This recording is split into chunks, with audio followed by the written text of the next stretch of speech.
बिस्मिल्लाहिर्रहमानिर्रहीम, अस्सलाम वालेकुम। पाकिस्तान मॉर्निंग में आपको खुशामदीद कहेंगे। मैं हूं आपकी मेज़बान इशाल अदनान और मैं हूं मोहम्मद जुनैद हलीम। गुड मॉर्निंग, सुबह खैर। उम्मीद करते हैं, दुआ करते हैं आपकी सुबह मज़े की गुजर रही होगी, बहुत अच्छी गुजर रही होगी। तो सबसे पहले खुशखबरी है जनाब पूरी कौम के लिए। और वो जो भारत कहता था ना कि लाहौर तक आवाज़ आनी चाहिए, लाहौर तो क्या, नई दिल्ली तक, मुंबई तक आवाज़ गई है कि पाकिस्तान जीत गया है अंडर 19 एशिया कप और बड़े ही धांसू अंदाज में जीता है। चारों तरफ शोर शराबा और जश्न का समा जना। बिल्कुल ऐसा ही है। और इस बार तो जो जोरदार आवाज़ है बल्कि तमाचे की सूरत में पड़ी है। अंडर 19 एशिया कप की सूरत में भारत को भारी मार्जिन से शिकस्त देकर फाइनल अपने नाम करने वाली हमारी पाकिस्तान अंडर 19 बहुत ही शानदार फतह से हमकिनार कराया है पाकिस्तान को।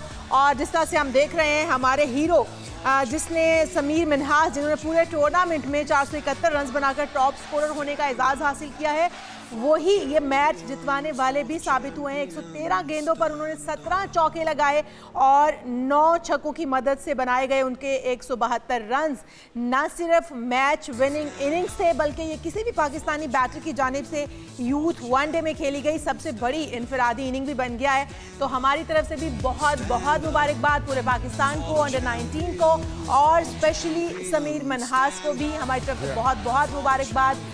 बहुत ही बड़ी अचीवमेंट है पाकिस्तान। किसी भी पाकिस्तानी बैटर की जानिब से यूथ वनडे में खेली गई सबसे बड़ी इनफरादी इनिंग थी और भारत के खिलाफ भी ये अब तक का सबसे बड़ा स्कोर रहा है। तो हमारी तरफ से पूरी टीम को, खासतौर पे समीर मिन्हास को बहुत बहुत मुबारक। और यही कहानी खत्म नहीं होती जनाब। समीर मिन्हास ने पूरे टूर्नामेंट में 471 रन बनाकर टॉप स्कोरर होने का एजाज भी हासिल किया है और इसके साथ साथ एशिया कप के बेहतरीन खिलाड़ी का अवार्ड भी अपने नाम कर लिया। जी हाँ, इस कारनामे के साथ उन्होंने साबिक पाकिस्तानी जो ओपनर थे समी असलम, उनका जो 13 साल पुराना रिकॉर्ड था वो भी तोड़ दिया है, जिन्होंने 2012 के अंडर 19 एशिया कप में 461 रन बनाए थे। यानी समीर मिन्हास ने ना सिर्फ रिकॉर्ड तोड़ा है बल्कि तारीख को एक नया नाम भी दिया है। तो आज समीर मिन्हास सिर्फ एक मैच के हीरो नहीं रहे बल्कि वो उम्मीद की एक नई किरण है कि अगर यही मेहनत, यही नज़्म ज़ब्त और यही जज्बा बरकरार रहा तो वो दिन दूर नहीं है जब यही नाम सब्ज जर्सी में सीनियर टीम का फख्र बन जाएगा। और वेलकम किया गया है। एयरपोर्ट के मनाजिर आप देख सकते हैं, बिलाल अजहर कियानी वहाँ पर मौजूद थे और जिस तरह से शानदार इस्तकबाल किया गया है ढोल की थाप के ऊपर, और वहाँ पर बहुत सारे लोग मौजूद थे। वज़ीर-ए-आज़म की जानिब से बहुत ही मुबारकबादें दी जा रही हैं, खिराज तहसीन पेश किया जा रहा है इस परफॉर्मेंस के ऊपर। बिल्कुल। और चेयरमैन पीसीबी मोहसिन नकवी खुद पहुंचे थे, फाइनल मैच देखने के लिए भी ट्रॉफी भी उनकी तरफ से दी गई। और एक ख्वाहिश थी, एक डिमांड थी कि आपने मोहसिन नकवी से हमें ट्रॉफी नहीं दिलवानी, तो लें आपकी ख्वाहिश पूरी हमने कर दी है। ट्रॉफी तो दूर की बात, आपको मैच भी हमने नहीं जीतने दिया। अच्छा, ख्वाहिश तो हमने पिछली बार भी पूरी कर दी। हाँ, ट्रॉफी नहीं, उस वक्त ट्रॉफी हमने नहीं दी थी, लेकिन मैच वो जीत गए थे। लेकिन इस बार हमने उनकी तफसीलन जो है ना अच्छी खासी छितरौल भी किया, तारीखी छितरौल भी किया, जिसका जो एक है ना ठीसें काफ़ी अर्से तक महसूस की जाती रहेंगी, क्योंकि खेल से खिलवाड़ इस बार भी जारी रहा। और हमने देखा कि हैंडशेक नहीं किया गया, हाथ नहीं मिलाए गए। तो फिर जब आप खेल से खिलवाड़ करते हैं तो आपके खिलाड़ियों का फोकस भी बढ़ता है। लेकिन असल चीज़ है उस टैलेंट की जो कि हमारी अंडर 19 टीम ने दिखाई है। और साथ में हमने देखा कि मोहसिन नकवी साहब ने अंडर 19 एशिया कप जीतने वाली टीम के हर खिलाड़ी के लिए 50 लाख रुपए इनाम का ऐलान भी किया है। और इसके साथ साथ फाइनल के बाद खिलाड़ियों से मुलाकात की, उनके खेल की तारीफ की और इस बात की यकीन दहानी भी कराई है कि पीसीबी इन खिलाड़ियों की मेडिकल और दीगर तमाम ज़रूरियात का मुकम्मल ख्याल रखेगा, जो कि बहुत अच्छी बात है। जी हाँ, ये बहुत ही ज़बरदस्त इनिशिएटिव मोहसिन नकवी साहब की जानिब से एक्नॉलेजमेंट देना, उनकी मेहनत का समर उन्हें मिला है और पूरे पाकिस्तान को भी मेहनत का समर मिला है। और हम ये चाहते हैं कि हमारी नेशनल टीम भी इसी तरह से परफॉर्म करे और हम भारत को इसी तरह से जवाब दें जिस तरह से आज हमारी अंडर 19 टीम फतह से हमकिनार होकर वापस आई है और जिस तरह से उन्होंने जवाब दिया है। धुरिंदर का जवाब भी हमने दे दिया और अक्षय खन्ना बड़े लहराते हुए आए थे रहमान डकेट बन के। तो हमारे जो खिलाड़ी हैं, हमारे ये खिलाड़ी आपके लिए काफ़ी हैं, हमें कोई ज़्यादा एफर्ट करने की ज़रूरत नहीं। जंग के मैदान में हमारे जो शेर जवान है, जो हमारी अफवाज है, वो आपको हैंडल करने की सकत रखती है, जज्बा रखती है, सलाहियत रखती है। और खेल के मैदान में हमारे खिलाड़ियों ने दो हाथ करके बता दिया कि टैलेंट। भारत के लिए मैसेज है कि आप अपना फिल्मों की हद तक ही अपना जोश और जज्बा दिखाते रहिए, जीत आप इसी तरह से लेते रहिए। धुरंधर हो यहाँ पे बॉर्डर 2, आप इसी तरह से फतह ले सकते हैं। अब आ जाते हैं अपने टॉप 5 स्टोरीज की जानिब, और आज हम अपने प्रोग्राम में सबसे पहले बात भी इसी की करेंगे कि भारत को 191 रन से जिल्लत अमेज शिकस्त, पाकिस्तान अंडर 19 एशिया कप का चैंपियन बन गया है। और समीर मिन्हास की धुआंधार परफॉर्मेंस, भारत के खिलाफ चौकों और छक्कों की बरसात हुई है। किस तरह से इस पूरी परफॉर्मेंस को हम देखेंगे और इसके ऊपर माहिरीन की राय भी लेंगे। बिल्कुल, और इसके बाद हम बात करेंगे कुछ मौसम की। लाहौर समेत फाइनली अब पंजाब भर में नाज़रीन बारिशों का सिस्टम दाखिल हो रहा है। बर्फबारी के साथ बारिशों की एंट्री हो रही है, सर्दी की शिद्दत में इजाफा होगा और ये इजाफा हमने वीकेंड से महसूस भी किया है। धुंध का सिलसिला शुरू हो चुका, दर्जा हरारत भी गिर गया है और बालाई इलाकों में बर्फबारी बारिश की भी पेश गोई है। कहाँ पर कितनी बारिश, कितनी बर्फबारी होगी, किन चीज़ों की एहतियात बरतनी है, माहिरीन से राय लेंगे। उसके बाद आपको बताएंगे गजा में फौजी दस्ते भेजने पर गौर की पेशकश पर अमेरिका पाकिस्तान का शुक्रगुजार है। इजराइल की सिक्योरिटी काबीना ने मकबूजा मगरबी किनारे में 19 नई यहूदी बस्तियों के क़याम की मंजूरी भी दे दी है। कितना तकलीफ दे अमर है ये इजरायली अवाम के लिए, इस पर भी तफसील से जायजा लेंगे। और इसके बाद बात होगी नाज़रीन, सोलर सार्फिन के लिए नेट मीटरिंग पॉलिसी तब्दील, नया बिलिंग निज़ाम मुतारिफ कराया जा रहा है। तो हुकूमत मुसलसल ये कोशिश कर रही है, वजारत तवानाई मुसलसल ये कोशिश कर रही है कि वो सार्फिन जो अपनी इन्वेस्टमेंट से इस मुल्क में एनर्जी क्राइसिस को ओवरकम करने के लिए, उस पर काबू पाने के लिए कोशिशों में मसरूफ़ थे, काफ़ी हद तक बोझ उठा भी लिया था, अपना बोझ बर्दाश्त कर रहे थे, अपनी इन्वेस्टमेंट से उनकी कमर तोड़ने की पूरी तैयारी वजारत तवानाई ने कर ली है। क्या फैसला हुआ है, नई नेट मीटरिंग पॉलिसी क्या है, इससे कौन कौन कितना मुतासिर होने जा रहा है, इसका भी जायजा लेंगे। उसके बाद बात करेंगे सितारों की रोशनी में आपका ये हफ्ता कैसा रहेगा, किन सितारों के लिए साल 2026 निहायती खुशगवार साबित होगा और किन के लिए मुश्किलात बरकरार रहेंगी, ये जानेंगे आज सितारों के सेगमेंट में। सबसे पहले बात कर लेते हैं अंडर 19 एशिया कप की, और बल्कि सबसे पहले मौसम की बात कर लेते हैं, क्योंकि मौसम ने जो करवट बदली है उसके बायस हम देख रहे हैं कि अब खून की नहीं बल्कि ठंड में शिद्दत महसूस की जा रही है। और अब बाकायदा लोगों ने स्वेटर, जर्सियाँ और जो लिहाफ हैं वो ओढ़ लिए हैं। अब हम देख रहे हैं कि बाहर धुंध का क्योंकि राज है, तो इसलिए लोगों का रश भी मामूल से कुछ कम नजर आ रहा है। और वो रश आपको इसलिए भी कम लग रहा है शाल के बच्चों की हो चुकी हैं छुट्टियां, तो बच्चे एंजॉय कर रहे हैं, बच्चों की पार्टी शुरू हो चुकी है। और बड़े जो हैं यकीनी तौर पे उन्होंने कामकाज पे जाना होता है, लेकिन हम काफ़ी अरसे से आपको पता है इंतज़ार कर रहे थे इस शिद्दत से कि ये ठंड कहाँ पर रह गई है, कब पहुँचेगी। तो लें जी, फाइनली ठंड पहुँच चुकी है और आपका इंतज़ार हुआ ख़त्म। पाकिस्तान के हर तरफ आप देख सकते हैं, बलाई इलाकों में, मैदानी इलाकों में, और कई महीनों से जारी खुशहाली का भी खात्मा होने जा रहा है। बादल बरसने को तैयार हैं, पहाड़ों पर बर्फ़ की सफ़ेद चादर बिछने लगी है और महकमे मौसमियात के मुताबिक इस्लामाबाद से लेकर गिलगित बल्तिस्तान तक, कश्मीर से खैबर पख्तूनख्वा और बलूचिस्तान के पहाड़ी इलाकों तक बारिश और बर्फबारी का सिलसिला जारी रहने का इम्कान है। इसके साथ ही साथ मरी और गलियात में भी ठंडी हवाओं के साथ बारिश और बर्फबारी का मौसम शुरू हो चुका है। मज़ीद मौसम खुशगवार बना देगी ये बारिशें। इरफान वर्क साहब हमारे साथ मौजूद हैं, डेप्यूटी डायरेक्टर मेट हैं, आप वेलकम टू शो कहेंगे आपको।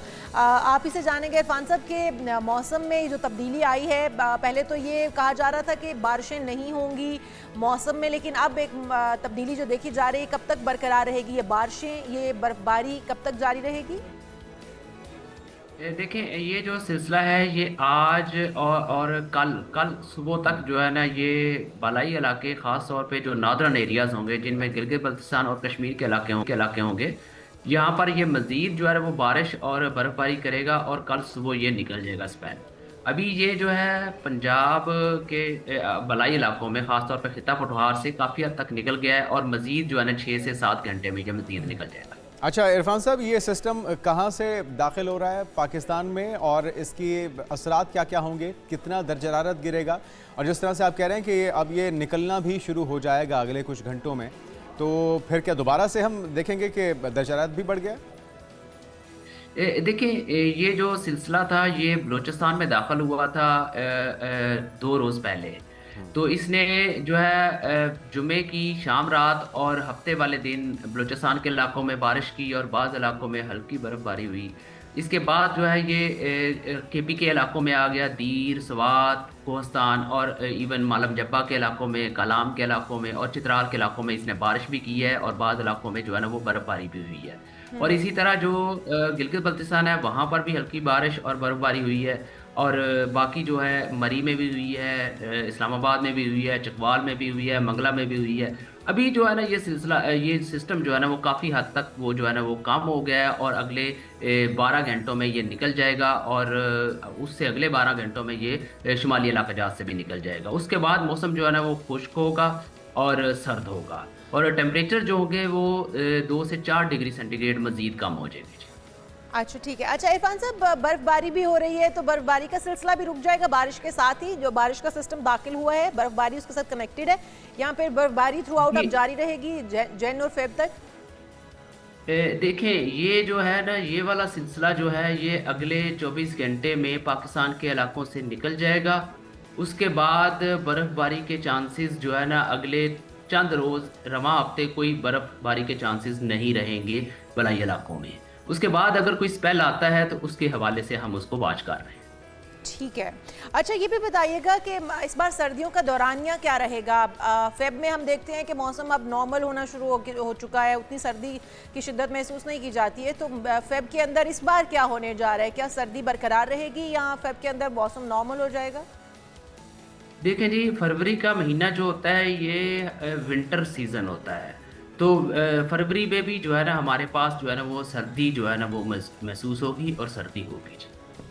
अच्छा इरफान साहब, ये हमने देखा कि लाहौर में अच्छी खासी धुंध रही है वीकेंड पे, कल कंपैरेटिवली कुछ बेहतर था, तो ये जो सिस्टम दाखिल हुआ है बलूचिस्तान से, ये उसी के असरात हैं या जो हम उमूमी तौर पे दिसंबर में जनवरी में देखते हैं एक फॉग की कैफियत या उसके अंदर अगर पोल्यूशन मिल जाए तो स्मॉग बन जाती है, ये एक मौसम के असरात हैं या ये सिस्टम के असरात थे और जैसे ये सिस्टम निकलेगा फॉग छट जाएगी? देखिए ये वाला जो स्पेल है इसने जो बारिश की है इससे जो है आपके एटमॉस्फेयर में जो है ना वो नमी का तनासब बढ़ जाएगा। जैसे ही नमी का तनासब बढ़ जाएगा, जिन इलाकों में बारिश नहीं भी हुई जैसा कि लाहौर और उसके गिरदनवा और उसके नीचे वाले जो इलाके हैं, कसूर और साहिवाल, उकाड़ा, इस तरह के इलाके जैसे हैं जहाँ पर बारिश अगर नहीं भी हुई तो यहाँ पर जो नमी का तनासब बढ़ने की वजह से अब जो ये स्मोक जो होगी इसमें कमी आएगी ठीक है। और ये फॉग का एलिमेंट ज़्यादा होगा जी। बिल्कुल ठीक, बहुत शुक्रिया इरफान बेग साहब हमारे साथ मौजूद थे, डेप्टर मेट। और मौसम की शिद्दत अभी बरकरार रहेगी लेकिन 24 घंटे के बाद मौसम में कुछ तब्दीली देखने को आएगी। और इस वक्त पाकिस्तान में H3N2 सुपर फ्लू वायरस के केसेस की तस्दीक हो गई है। तभी हम कह रहे थे कि बच्चे, बूढ़े, जवान सभी इस वक्त उनकी तबीयत ख़राब है और इसकी वजूहात जो है फाइनली सामने आ चुकी है। बिल्कुल ऐसा ही है। NIH ने हंगामी अलर्ट भी जारी कर दिया और गुज़श्ता 6 हफ्तों में तकरीबन 3,40,000 से ज़्यादा अफराद जो फ्लू केसेस उनके अंदर रिपोर्ट हुए हैं। लेबॉर्ट्री में रिपोर्ट के मुताबिक जो लेबॉर्ट्री बता रही हैं इस वक्त वो बता रही हैं कि 12% H3N2 नमूने मस्बत पाए गए हैं। इस हवाले से हम मज़ीद तफसीलात जान लेते हैं। हमारे नुमाइंदे हमारे साथ मौजूद हैं, शबीर हैदर। शबीर, आप बताइएगा, आप किस अस्पताल में मौजूद हैं? अब तक कितने मरीज़ यहाँ पर लाए गए हैं सुपर फ्लू के? जी जुनेद और इशाल, पाकिस्तान में H3N2 सुपर फ्लू वायरस के केसेस की तस्दीक सामने आई है। इसमें अगर बात करें तो NIH की जानब से हंगामी अलर्ट जारी किया गया है। NIH के मुताबिक पाकिस्तान में H3 और N2 सब क्लाउड के तेज़ी से फैल रहा है और इस हवाले से उनका कहना है कि मुल्क में गर्दिश करने वाले H3N2 के 20% नमूने ख़तरनाक सब क्लाउड से ताल्लुक़ रखते हैं। और इस हवाले से ये भी कहा गया है कि NIH ने वफाकी और सूबाई महकमा सेहत को हाई अलर्ट रहने की हदायत भी की है और इसमें कहा गया है कि पाकिस्तान में मौसमी इन्फ्लुएंजा में गैर मामूली और कबल अज़ वक्त इजाफा भी हो रहा है। और इसमें यह कहा गया है कि NIH का अस्पतालों को OPD और उसके साथ साथ दाखिलों में इजाफे के लिए तैयार रहने का भी हुक्म दिया गया है। और मई 2025 से अगर बात की जाए अब तक तो इन्फ्लुएंजा ए के 66% केसेस जो हैं वो H3 और N2 से मुतल्लक़ हैं, जबकि ये भी कहा गया है कि सिर्फ 6 हफ्तों में 3,40,000 से ज़ायद मुश्तबा फ्लू केसेस रिपोर्ट हुए हैं और लिबर्टी डाटा के मुताबिक 12% नमूने जो हैं वो H3N2 मुस्बत पाए गए हैं। और NIH के मुताबिक सर्दियों में फ्लू केसेस में मज़ीद इजाफे का भी खदशा ज़ाहिर किया गया है। और उसमें यह कहा गया है कि वायरस जो है वो बुज़ुर्गों, बच्चों और हामला ख़वातीन में ये सबसे ज़्यादा ख़तरनाक भी करार दिया गया है और शुगर, दिल और सांस के मरीज़ हाई रिस्क ग्रुप में शामिल किए गए हैं। और ये कहा गया है कि गुंजान आबादी और उसके साथ साथ बंद जगह जो हैं वो वायरस के तेज़ फैलाव का सबब बन रही हैं। और NIH के इन्फेक्शन कंट्रोल इकदाम जो है उन्होंने सख्त करने के हदायत भी किया है और सुपर फ्लू से मुतल्लक गलत मालूमात से होशियार रहने की भी अपील की गई है। और यह कहा गया है कि मौसमी इन्फ्लुएंजा वैक्सीन शदीद बीमारी और अमवात से बचाव का मौसर ज़रिया है, जबकि NIH के मुताबिक मौजूदा वैक्सीन H3N2 सब क्लाउड के ख़िलाफ़ मौसर है। और इसमें यह कहा गया है कि हाई रिस्क मरीज़ों के लिए जल्द एंटीवायरल इलाज की भी सिफारिश की गई है और इलाज में तख़ीर नमूनिया और सांस की नाकामी का सबब भी बन सकती है। और NIH की जानिब से अवाम को एहतियाती तदाबीर और वैक्सीनेशन करवाने की फौरी तौर पर अपील भी की गई है। और इस हवाले से जो है महकमा सेहत को जो है हाई अलर्ट भी जारी किया गया है कि ये इसके हवाले से इकदाम तमाम अस्पतालों के अंदर जो है वो दाखिले और OPD और इसके साथ साथ मज़ीद मरीज़ जो है ज़्यादा दाखिल करने के लिए भी इकदाम उठाए जाएँ ताकि जो मरीज़ आएँ उनको बेहतर से बेहतर सहूलियत फराहम की जाएँ ताकि लोगों की ज़िंदगियों को महफूज बनाया जा सके। जी बहुत शुक्रिया। बहुत शुक्रिया। हमारे साथ शबीर हैदर मौजूद थे। एहतियात कीजिए, घरों तक महदूद रहिए और अगर किसी को फ्लू हो गया है तो मास्क लगाइए क्योंकि एक से दूसरे को ये अटैक करता है और फिर पूरी फैमिली इसकी लपेट में आ जाती है।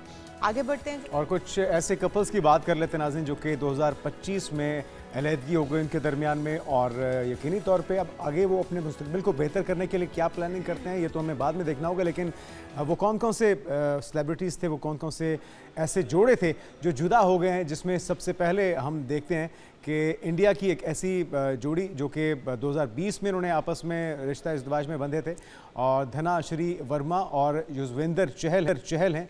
ये कोरियोग्राफर हैं धनाश्री वर्मा और भारतीय क्रिकेटर युजवेंद्र चहल। इनकी अलहदगी साल की सबसे ज़्यादा ज़ेर बहस तलाकों में शामिल रही है जनाब। बिल्कुल जी। और उसके बाद जब आप देखें कि ये अब अपने मुस्तकबिल के बारे में सोचेंगे, लेकिन जब धनाश्री वर्मा को 4 करोड़ रुपए तलाक की सूरत में मिले तो वो बहुत अफवाहों में भी रही, मुसलसल खबरों की जीनत बनी रही। इस जोड़ी ने 2020 के अंदर शादी की थी और उसके बाद मार्च 2025 में उनकी तलाक हो गई। फाइनली उनका ज़िंदगी का सफ़र यहीं तक था। उसके बाद सलीना जेटली और पीटर हेग ने उनके दरमियान भी डाइवोर्स हुई है। अदाकारा सलीना जेटली ने चंद रोज़ कबल मुंबई की एक अदालत में अपने शौहर पीटर हेग के खिलाफ घरेलू तशद्दुद के इल्ज़ाम में तलाक की दरख्वास्त दायर की थी और फिर पीटर हेग पहले ही ऑस्ट्रिया में अलहदगी से मुतालिक कार्रवाइयाँ शुरू कर चुके थे। तो दोनों के दरमियान जो रिश्ता था वो 2010 में इज़्दिवाजी रिश्ते में मुंसलिक हुए थे और उसके बाद 2 जुड़वा बच्चे भी उनके यहाँ पैदा हुए, लेकिन बाद उनकी तलाक की अब खबर। तो ये अफसोसनाक बात है कि सबसे ज़्यादा जो सफ़र करते हैं इस अलहदगी में वो औलाद होती है, वो बच्चे होते हैं जिन्हें अपने पेरेंट्स के गुनाहों की सज़ा मिलती है या गलत फैसलों की सज़ा मिलती है। इसी तरह से आगे बढ़ते हैं नाज़रीन। और जेनिफर लोपेज और बेन एफ्लेक ने 2021 में इज़्दिवाजी रिश्ता कायम किया था, ज़िंदगी का आगाज़ किया था। दोनों शादी के बंधन में बंध गए थे और दोनों ने 2024 में अलहदगी अख्तियार की और फरवरी 2025 में उनके दरमियान बाज़ाब्ता तौर पर तलाक हो गई है। और फिर हमने ये भी देखा कि इनकी शादी को दूसरा मौका मिलने की उम्मीद रखने वाले जो लोग हैं उनके मद्दा इस फैसले से खासे मायूस दिखाई देते हैं। और ऐसे जब कोई खबर र्यूमर भी सामने आती है ना, जिस तरह से अभी हम शोएब मलिक और उनकी अगली जो बेगम है उनके दरमियान भी र्यूमर सुन रहे हैं जिसकी उन्होंने तरदीद भी की है, लेकिन हम देखते हैं कि जो शायकीन हैं, मद्दा हैं, वो उनकी ख्वाहिश होती है कि रिश्ता किसी भी तरीके से जुड़ जाए, ना टूटे। बिल्कुल जी। और उसके बाद निकोल किडमैन और कैथ एडमन ने भी अपनी डिवोर्स को 19 साला शादी को ख़त्म कर दिया है। निकोल किडमैन ने 30 सितंबर को अमरीकी शहर नेशविल में तलाक की दरख्वास्त दायर की थी और फिर तयशुदा मुआहिदे के मुताबिक बेटियों की सरपरस्ती में निकोल को साल के 306 दिन मिलेंगे, जबकि कैथ को 59 दिन जो है वो उनकी परवरिश करनी पड़ेगी। रिश्ता इज़्दिवाज में मुंसलिक हुए थे 2006 के अंदर, लेकिन अब उनका रिश्ता ख़त्म हो चुका है। और उसके बाद जोडी टर्नर स्मिथ और जोशो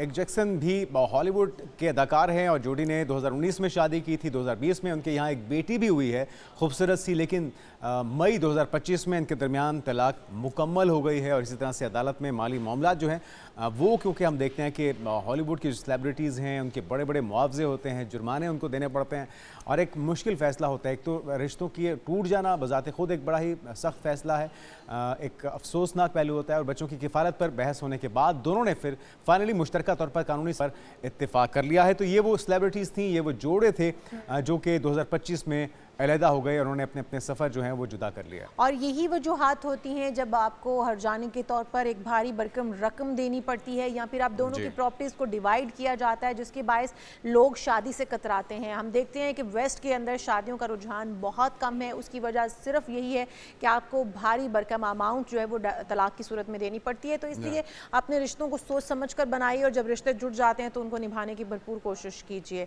आगे बढ़ते हैं जनाब और बात करते हैं पाकिस्तान के लिए एक और फ़ख्र है। आलमी सतह पर सबसे ज़्यादा गिनीज वर्ल्ड रिकॉर्ड बनाने वाले राशिद नसीम और उनकी बाहिम्मत साहबजादी फातिमा नसीब ने मज़ीद 3 आलमी रिकॉर्ड अपने नाम कर लिए हैं। तो कराची के इलाके शाह फैसल कॉलोनी से इनका ताल्लुक है। राशिद नसीम वो पाकिस्तानी हैं जिन्होंने दुनिया के मुख्तलिफ ममालिक में पाकिस्तान का परचम बुलंद किया है, तो बेटी भी उनके नक्शे कदम पर है। और फातिमा नसीम फ़ीमेल कैटेगरी में पाकिस्तान के लिए सबसे ज़्यादा गिनीज वर्ल्ड रिकॉर्ड बनाने का एजाज़ रखती हैं। ये बहुत ही मुनफरिद और ज़बरदस्त काविश है, जिसके अंदर सिर्फ वो कोशिश नहीं करते बल्कि कामयाब भी होते हैं, और एक के बाद एक गिनीज बुक वर्ल्ड रिकॉर्ड्स के अंदर अपने नाम भी दर्ज करवाते जा रहे हैं। तो इस बार कौन सा कारनामा उन्होंने सरअंजाम दिया है? राशिद नसीम और उनकी बेटी फातिमा नसीम दोनों बहुत ही टैलेंटेड, पाकिस्तान की पहचान, पाकिस्तान की शान। आप दोनों को वेलकम कहेंगे पाकिस्तान मॉर्निंग में। सबसे पहले राशिद आप बताइएगा कि ये जो एक आपने बीड़ा उठा रखा है, जिसके अंदर आप अपने जो शागिर्द बच्चे हैं उनके भी रिकॉर्ड्स बनवा रहे हैं, जो आपकी बेटी हैं वो भी आपकी लेगेसी को फॉलो करते हुए अभी नया कारनामा कौन सा सरअंजाम दिया, और आगे क्या क्या प्लान्स हैं बताइएगा।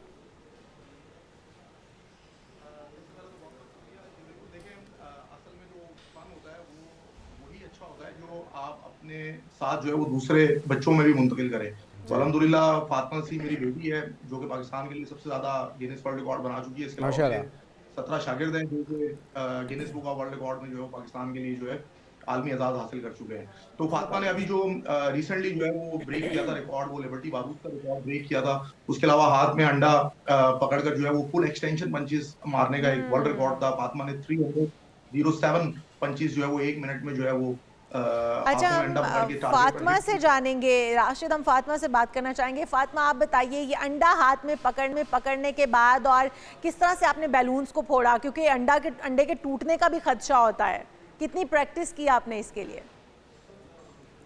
अस्सलाम वालेकुम। वालेकुम ये जो वर्ल्ड रिकॉर्ड वो हाथ में अंडा पकड़ के फुल एक्सटेंशन पंच मारने का था, और इसमें डर भी होता था कि प्रैक्टिस करते हुए कहीं अंडा टूट ना जाए। और काफी दफा ये भी हुआ है कि अंडा टूट गया है, लेकिन मैंने हिम्मत नहीं हारी। पापा ने हौसला किया कि कुछ नहीं होता, अगर अंडा टूट भी गया तो कोई बात नहीं। ज़बरदस्त ज़बरदस्त। अच्छा फातिमा, इसके लिए आप बता रही हैं कि आपने बड़ी प्रैक्टिस की और प्रैक्टिस के दौरान कई बार अंडा टूट भी गया। जो आपने रिकॉर्ड कायम किया, आपके बाबा बता रहे हैं कि पंचेस आपने लगाई, कितने पंचेस का रिकॉर्ड आपने कायम किया? और इससे पहले जिसके पास ये रिकॉर्ड था उसने कितनी पंचेस लगाई थी बगैर अंडा तोड़े? मैंने 307 पंच मार के वर्ल्ड रिकॉर्ड ब्रेक किया। अरे वाह! तो ये आपका आइडिया होता है फातिमा या बाबा का आइडिया होता है? ये डिफरेंट जो रिकॉर्ड्स आप बना रही हैं, और इस रिकॉर्ड की जो प्रैक्टिस होती है उसमें आप लोग कितना एंजॉय करते हैं? वो टफ लगता है, मुश्किल लगता है, और क्या उससे फिर आपकी स्टडीज़ भी अफेक्ट होती हैं या फिर मैनेज हो जाता है? सारे आइडियाज पापा के होते हैं, क्योंकि मुझे तो वर्ल्ड रिकॉर्ड के बारे में इतना नहीं पता होता। सारी ईमेल्स वर्ल्ड रिकॉर्ड अप्रूव हो रहे हैं, क्या चल रहा है, पापा ही जानते हैं। हम प्रैक्टिस करते हुए बहुत एंजॉय करते हैं। प्रैक्टिस टफ लगती है, लेकिन पापा के साथ मस्ती करते करते एंजॉय करते करते प्रैक्टिस भी हो जाती है। पता ही नहीं चलता कब टाइम गुजर जाता है। पापा को छेड़ते रहते हैं, पापा मुझे छेड़ते रहते हैं, तो बहुत मजा आता है। ज़बरदस्त। ये बाप बेटी का बॉन्ड अल्लाह करे कि इसी तरह से कायम रहे। हमारे साथ राशिद साहब भी हैं। तो राशिद, आप बताइएगा कि आपने जो रिकॉर्ड कायम किया है ये टाइल्स तोड़ने का, कितनी मार्बल टाइल्स थी जिनको आपने तोड़ा, और इससे पहले किसने ये रिकॉर्ड कायम किया था? देखें, जो मार्बल टाइल्स का था वो हाथ में जो है कोहनी का जो ये ज्वाइंट होता है उसमें अंडे को रखना था और मार्बल टाइल को ब्रेक करना था। एक मैंने टाइल का ये रिकॉर्ड ब्रेक किया था। उसके अलावा एक ही किक के साथ जो है वो 8 जो है वो मार्बल टाइल्स हैं उनको तो मारकर तोड़ना था। ये रिकॉर्ड पहले भारत के पास था 7 टाइल्स का, और मैंने 8 टाइल्स जो है वो ब्रेक की। और फिर मार्बल टाइल का ही एक रिकॉर्ड जो है वो मैंने ब्रेक किया, वो सर के साथ है। तो मैं आ जाता हूँ फातिमा के ऊपर कि फातिमा और मेरा जो ताल्लुक है बेसिकली वो एक बाप बेटी से ज्यादा जो रिश्ता है वो दोस्त का है। तो मैं हमेशा से फातिमा को जो ट्रेनिंग कराता हूँ वो इंजॉयमेंट को लेते हुए कराता हूँ। और जो आइडियाज बेसिकली होते हैं वो गिनीज वर्ल्ड रिकॉर्ड से मैं पिक करता हूँ। गिनीज वर्ल्ड रिकॉर्ड में ऑलरेडी वो वर्ल्ड रिकॉर्ड मौजूद होते हैं। हमारी कोई अलग से कोई न्यू कैटेगरी नहीं होती कि हमने ये सोचा कि यार आज हम ये कर देंगे और वैसा हो जाएगा। ये Guinness book of world record के अंदर रिकॉर्ड्स पहले से मौजूद होते हैं, हम उनको पिक करते हैं, उनको देखते हैं, कैटेगरीज पहले से मौजूद होती हैं, टारगेट सेट होते हैं, गाइडलाइंस मौजूद होती हैं, तो उनको फिर अप्लाई करते हैं। अप्लाई करने के बाद जो है वो वर्ल्ड रिकॉर्ड को फिर हम अटेम्प्ट करते हैं। फिर ये पूरा एक प्रोसेस है जिसमें तकरीबन 6 महीने का अरसा लगता है एक वर्ल्ड रिकॉर्ड के लिए। ज़बरदस्त ज़बरदस्त। अच्छा ये भी बताइएगा कि राशिद इसके बाद अगला टारगेट क्या है, फातिमा का क्या है, आपका क्या टारगेट है, कौन सा रिकॉर्ड अब तोड़ने का प्लान है आपका?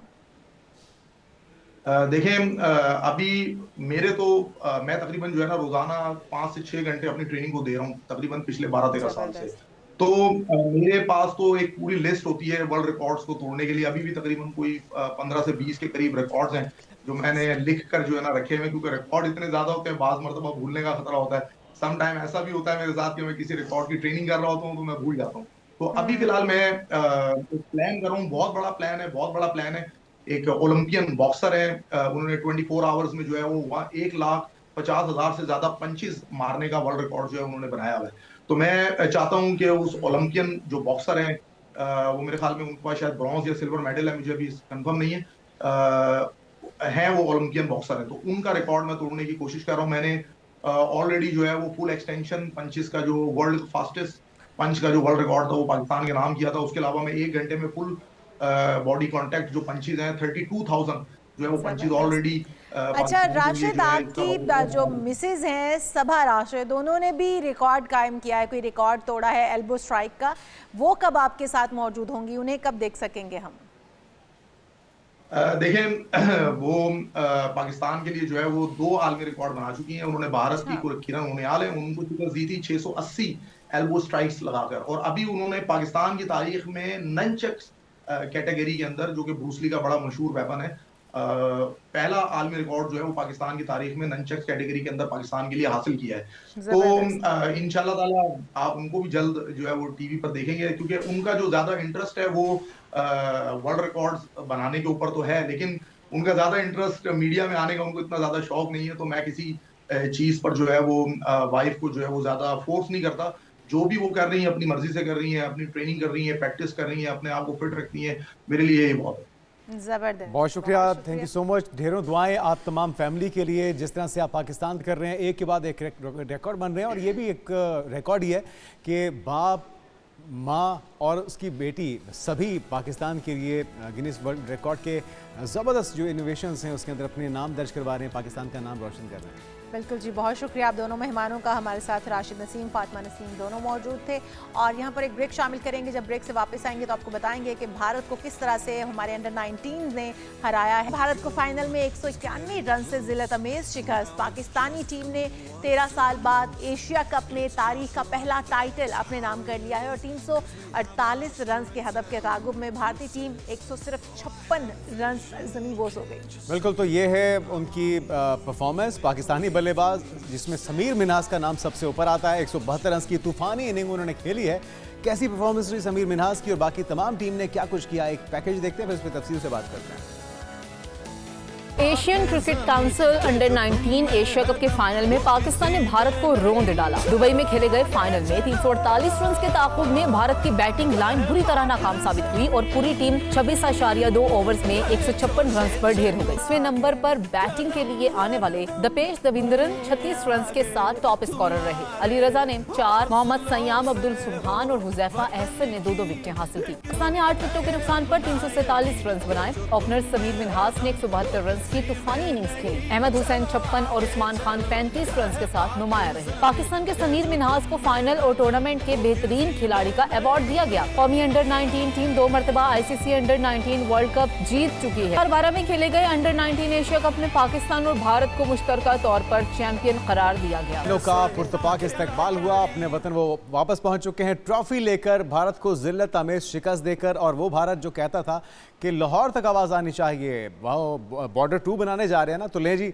खेल का मैदान, अमली मैदान में हम मैदान मारेंगे, आप बॉलीवुड के अंदर जो मर्जी करना है कर लीजिए। चौधरी साहब हमारे साथ मौजूद हैं, चौधरी साहब से पूछ लेते हैं। चौधरी साहब, आवाज़ पहुंची होगी नई दिल्ली तक, मुंबई तक? ये तो मैं कह रहा हूँ अब इनको डरावने ख्वाब भी आएंगे। तो सिर्फ आवाज़ नहीं गूंजी, ये डरावने ख्वाब भी अब इनको आएंगे। मोदी सरकार जो पाकिस्तान के साथ जो भी अपनी दुश्मनी पर उतला हुआ है, तो अब जो मैं हमेशा इस बात का कायल हूँ कि पाकिस्तान अगर भारत जो मर्जी कर ले, किसी भी किस्म का हरबा इस्तेमाल कर ले, आईसीसी को मिला ले, किसी को अंपायर्स को मिला ले, लेकिन उसका जवाब सिर्फ खेल के मैदान में हम उन्हें शिकस्त देकर कर सकते हैं। और जिस तरह हमारे शहीनों ने भारत को फाइनल में शिकस्त दी, मैं कहता हूँ ये इबरतनाक शिकस्त है, क्योंकि एक इतने बड़े मार्जिन से इनको शिकस्त देना ये पाकिस्तान टीम की बहुत बड़ी कामयाबी है। और हमारे इन स्टार्स की जितनी भी पजीराई की जाए उतनी कम है। मैं समझता हूँ कि अभी तो इनामात की बरसात इन पर मजीद होनी है,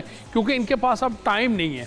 अब क्योंकि पाकिस्तान टीम पहुंची है, इनका इस्तकबाल हुआ है, 2-4 दिन के बाद इन्होंने फिर उड़ान भरनी है जिम्बाब्वे के लिए, जहां पर जिम्बाब्वे में इन्होंने 3 मुल्की सीरीज़ खेलनी है, पाकिस्तान, जिम्बाब्वे और अफगानिस्तान। उसके ऊपर तो हम आते हैं जो सब के आगे इनके क्या प्लान्स और क्या कुछ अभी बाकी है। लेकिन पहले जैसे आप कह रहे हैं ना, मोदी सरकार को भी अब डरावने ख्वाब आते होंगे, पहले ही डरावने ख्वाब आते हैं जिसकी वजह से बुखलाहट में फिर कुछ ना कुछ पाकिस्तान के अगेंस्ट बोल बैठते हैं या कर बैठते हैं। अगर हम आ जाए अपनी टीम की परफॉर्मेंस के ऊपर, तो अंडर 19 के अंदर हमने देखा समीर मिन्हास ने जिस तरह से परफॉर्मेंस दी है और जिस तरह से उसने चौकों की लाइन लगाई है और फिर छक्कों की लाइन लगाई है, इस तरह की परफॉर्मेंस जो है वो रिकॉर्ड तोड़ दी है उसने। आप किस तरह से देख रहे हैं समीर मिन्हास को, और फिर पूरी टीम के अंदर किसकी परफॉर्मेंस जो है वो आपको समीर मिन्हास के बाद सेकंड नंबर पर लगी कि उसने टीम को जितवाने में अपना किरदार अदा किया? देखिए जी, ये पूरी तौर पर टीम एफर्ट है और इसमें जो समीर मिन्हास हैं वो सबसे नुमाया रहे हैं। बॉलिंग में मोहम्मद अली है, मोहम्मद सुबहान है, जिन्होंने बॉलिंग में भी किरदार अदा किया और बैटिंग में भी किया, तो उन्होंने एक सेंचुरी भी स्कोर की।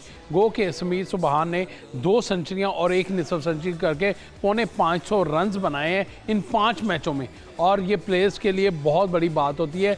तकरीबन ऑलमोस्ट 100+ रन्स हैं हर मैच में।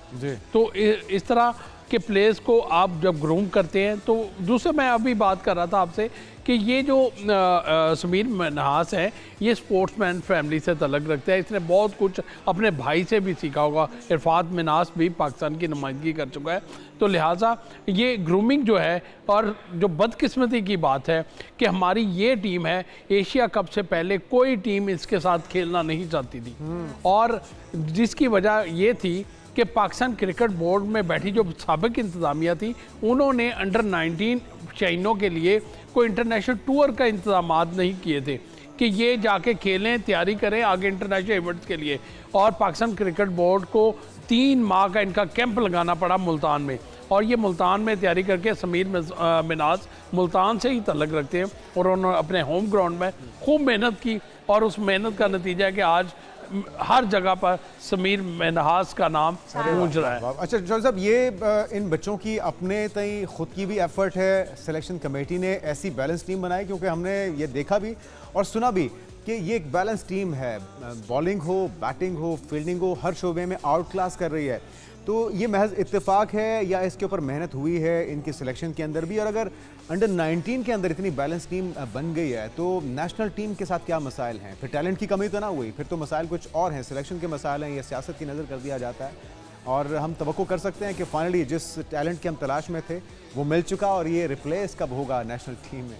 जुनैद, बड़ा ज़बरदस्त आपने ये जो सवाल किया ना, इसमें बहुत सारे एंगल्स हैं। मैं आपको बताता हूँ। एक तो सबसे पहले मैं आपको ये बताऊँ कि पाकिस्तान 3 माह पहले, इस एशिया कप से 3 माह पहले हमारे पास अंडर 19 टीम थी ही नहीं, और जिसकी बहुत बड़ी वजह ये थी कि पाकिस्तान क्रिकेट बोर्ड ने ना अंडर 19 टूर्नामेंट करवाया था, जिसकी क्योंकि आपने प्लेयर्स तो टूर्नामेंट से लेने हैं ना, फिर आपको इकट्ठे करने पड़े रीजन में जाकर, उनके ट्रायल्स लेकर वहाँ से प्लेयर्स मुंतखब करने पड़े, और सिलेक्शन कमेटी को, पीसीबी को इसका क्रेडिट देना पड़ेगा कि उन्होंने कम वक्त में बहुत मेहनत करके इन प्लेयर्स को तलाश ना सिर्फ किया, बल्कि इनका कैंप लगाकर इनकी खामियों को दूर करने की कोशिश की।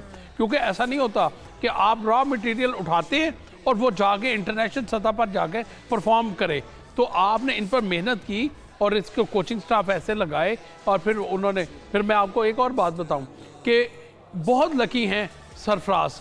आपको अंदाज़ा है कि सरफराज को जूनियर लेवल की बहुत जिम्मेदारी सौंपी गई है और जो अजहर अली हैं उनकी पहले तैनाती थी कि वो डेवलपमेंट पर काम करेंगे। अच्छा, लेकिन ये तो फिर साबित हो गया कि सरफराज धोखा नहीं देगा। सरफराज धोखा नहीं देगा और सरफराज लकी रहा। 2017 में खुद ट्रॉफी ले आए, अब उन्होंने अंडर 19 को ट्रॉफी दिलवा दी, मतलब एक मेंटोर के तौर पर। 2016 का वर्ल्ड कप जो है, 2016 का जो world cup under 19 world cup है, वो भी अपना सरफराज की क़यादत में पाकिस्तान टीम जीती हुई है। सरफराज ऐसा प्लेयर है जो टीम को लेके चलता है। ये उनकी लक है या उनकी एफर्ट है या नेक नियति है जो दिखती है? देखिए, नेक नीति नजर आती है कि वो टीम को लेके चलता है, वो ग्रुपिंग नहीं करता, वो सबको उसके मुताबिक खिलाता है। और अंडर 19 टीम में भी उसका एक बेंच पे बैठकर उनको मेंटोर करना, मैं समझता हूँ कि उन खिलाड़ियों में जज्बा पैदा हुआ है कि इस प्लेयर ने अंडर 19 वर्ल्ड कप भी जीता हुआ है, इसने चैंपियंस ट्रॉफी भी 2017 की जीती हुई है, तो बहुत सारे एजाज़ात जो हैं। चौधरी साहब, अंडर 19 के लिए उनकी खिदमात ली गई हैं, बहुत ही अच्छा फैसला साबित हुआ है, तो ये फैसला पहले नेशनल टीम के लिए क्यों नहीं किया गया या उन्हें नेशनल टीम के लिए क्यों नहीं आजमाया गया? क्योंकि हमारी नेशनल टीम ओवरऑल ही सफ़र कर रही है, वहाँ पर तो एक्सपेरिमेंट पे एक्सपेरिमेंट हो रहे हैं जहाँ पर हमें परफॉर्मेंस चाहिए, लेकिन अंडर 19 तो अगर ना भी परफॉर्म करके आती तो उतना बड़ा हमें झटका नहीं लगता। लेकिन हम देख रहे हैं कि सरफराज को यहाँ पर आजमाया गया है, वहाँ पर नहीं, इसकी क्या वजह समझते हैं? देखिए, एक तो जो मौजूदा टीम में प्लेयर्स ज़्यादातर मौजूद हैं वो सरफराज के साथ खेलने वाले हैं। कम से कम इतना डिफरेंस ज़रूर हो और कि जब वो किसी को कह सके तो उस पर अगला अमल कर सके। तो ये वजह है कि वो नेशनल टीम के साथ अभी नहीं है। जैसे जैसे वो एक्सपीरियंस यहाँ पर जूनियर में हासिल करेंगे और ऊपर से प्लेयर्स की तब्दीली आएगी, मेरा ख्याल है फिर सरफराज वहाँ तक भी पहुँच सकता है। लेकिन ये कबल अज़ वक्त है और सरफराज को जो टॉस दिया गया था वो खुद भी यही चाहते थे कि जूनियर सतह पर वो काम करें और टीम को बना के दें और पाकिस्तान के लिए नया टैलेंट तलाश करके दें। जूनियर टीम तो चॉइस बन गई है, अब वर्ल्ड कप के लिए फिर इसी जूनियर टीम को भेज दें, क्योंकि जो सीनियर टीम है या नेशनल टीम है उनसे तो हमको ज़्यादा तवक्कुआत नहीं रख सकते। उन्होंने तो पिछली बार बड़ा सख्ती से हमें मायूस किया था।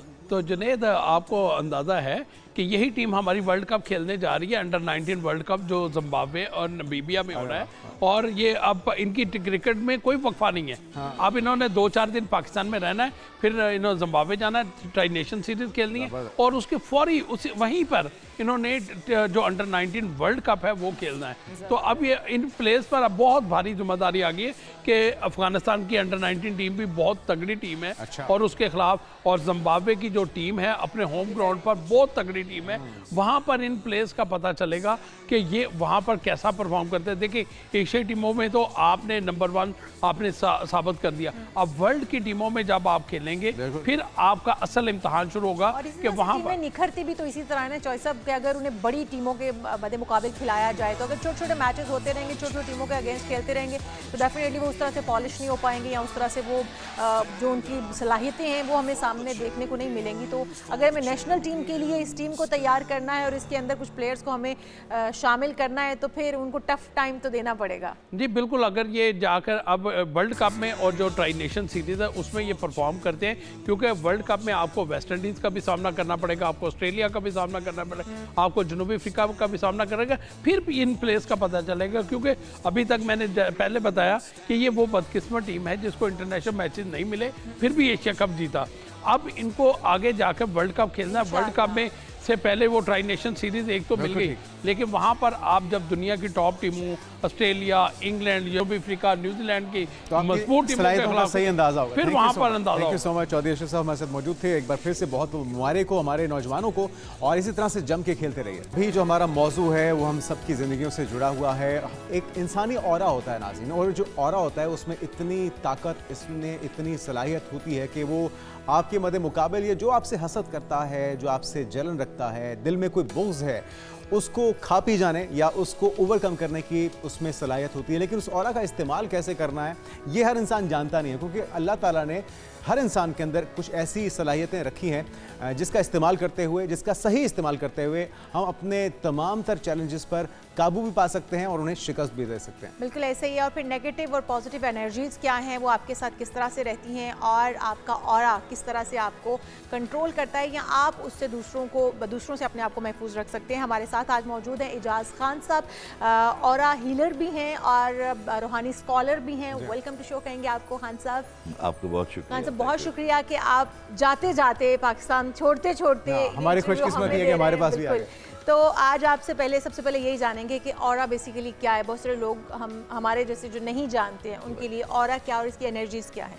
देखिए, इस वक्त दुनिया में जो ज़्यादा काम हो रहा है वो ऑरा फार्मिंग पे हो रहा है, ऑरा डिज़ाइनिंग पे हो रहा है। बच्चों का ऑरा पहले से डिज़ाइनिंग का एक स्केजुअल पे ले जाते हैं। अच्छा। हमारे मुआशरे में इस वक्त ऑरा को मतलब लोग बात करते हैं उस पर, सिर्फ जेन ज़ी ही बात करती है।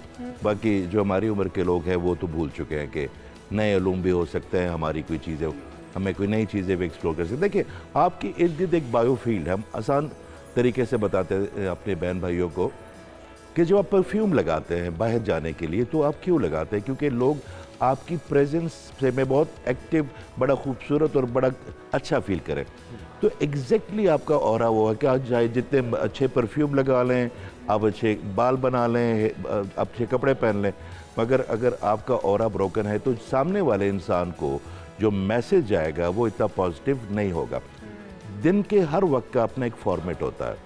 तो मैं जब भी किसी मॉर्निंग शो पे जाता हूँ तो मैं हमेशा वो बात करता हूँ जो प्रेजेंट करे मेरी बहनों को। कोई खाना बना रही है, कोई बच्चों को स्कूल छोड़ने जा रहे हैं, कोई आके थके आ रहे बैठ के, या किसी को छोड़ के इस वक्त ऑफिस जाने की तैयारी, तो हमने उनको होप देना। देखिए, ऑरा टूटता भी है और जुड़ता भी है। आपके फाइनेंस, आपकी मोहब्बतें, आपकी फेमिनिन एनर्जी, आपकी पॉजिटिव एग्रेशन, आपके अल्लाह से ताल्लुक़, आपका लोगों के साथ रवाबित, आपके दरवाजे आपके लिए खोलता रहो। आपकी बायोफील्ड है आपकी एनर्जी की, आपके इर्द गिर्द। तो जैसे ये फील्ड कहीं टच होती है तो उस बंदे ने अपने जहन में ये फैसला करना है कि उसने आपको अपनी ज़िंदगी में लेके आना है कि आपको अपनी ज़िंदगी से वापस छोड़ के आना है। तो ऑरा इज़ वेरी इंपॉर्टेंट। अच्छा, एक सोशल एंजाइटी का वर्ड हमने ब्रेक में इस्तेमाल किया। ये सोशल एंजाइटी क्या है खान साहब, और ये किस तरह से मुतासिर करती है? इसकी अलामात, एलिमेंट्स क्या होती हैं जो हमें फील कर सकते हैं कि जी हम इसका शिकार हो चुके हैं? मैं आपको बताता हूँ। Thank you very much, that's very important Rafi. इस वक्त जो सबसे ज़्यादा बच्चों की मेरे पास पेशेंट आते हैं वो सोशल एंजाइटी की ही है। अच्छा, लोग समझते हैं कि सोशल एंजाइटी कोई ऐसी चीज़ है कि जिसको कोई डिसऑर्डर समझ लें, या इसकी दो वजूहात होती है। एक तो अगर आपका ऑरा लीकी या ब्रोकन है, तो अगर आप किसी ऐसी जगह पे जाते हैं जहाँ पे थोड़ी सी भी नेगेटिव एनर्जी हो तो आपके इर्द गिर्द का जो शील्ड है वो उसको रोकती नहीं और आपको वो कोनियाँ चुभोना शुरू हो जाती है उनकी एनर्जी, उसके असरात फील होते हैं। दूसरी, आपके अंदर एक बैटरी है जो कि सोशल गैदरिंग के लिए है। कभी कभी हमारी वो बैटरी बड़ी लो हो जाती है, हम उस सर्कल में ही बैठ सकते हैं जिनमें आप मास्क ना लगाएं। हम उनके लिए कोई कपड़े पहनने की ज़रूरत नहीं, हमें उनके लिए कोई तैयार होने की ज़रूरत नहीं, कोई एक्टिंग करने की ज़रूरत नहीं, और हमारी वो बैटरी जो सोशल बैटरी है वो बिल्कुल लो हो गई है। आदम बेजार हो जाते हैं हम। कुछ बच्चे उससे होते हैं कि आजकल बहुत सख्त कंपटीशन है लुक्स में। उनको हमने ये बताना अपनी बहनों को आपकी लुक्स से लोग इम्प्रेस नहीं होते, आपकी बात करने की वज़ाकता से, आपकी ड्रेसिंग से, आपके ब्रांडिंग से लोग इम्प्रेस होते हैं आपकी एनर्जी से।